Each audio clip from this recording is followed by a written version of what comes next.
Sizə nədən deyim, nədən danışım? Bu beyti kababın ətini qatanda yadıma düşən bir uşaqlıq xatirəmdir.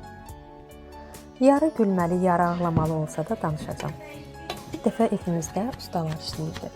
İndi xatırlaya bilmirəm, atamla anam evdə yox idi.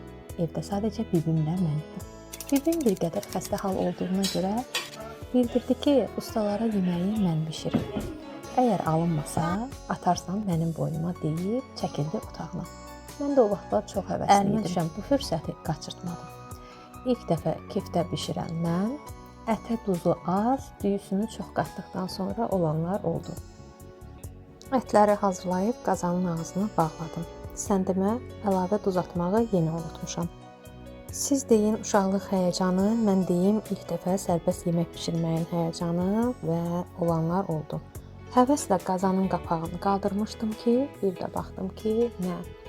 Sanki kiftələr qazanın dibinə təslim olub. Elə parça-parça dağılıblar ki, tikəsi ələ gəlməz.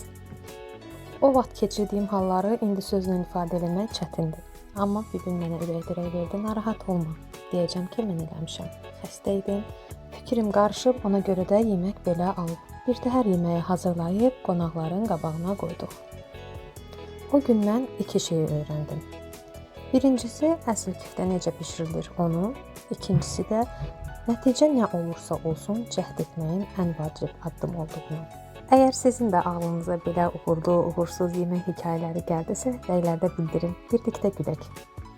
Səhifəmi izləməyə almağı da unutma. Onu da deyim ki, məndə hekayə çoxdur. Hələ qarşıda çox yemək var.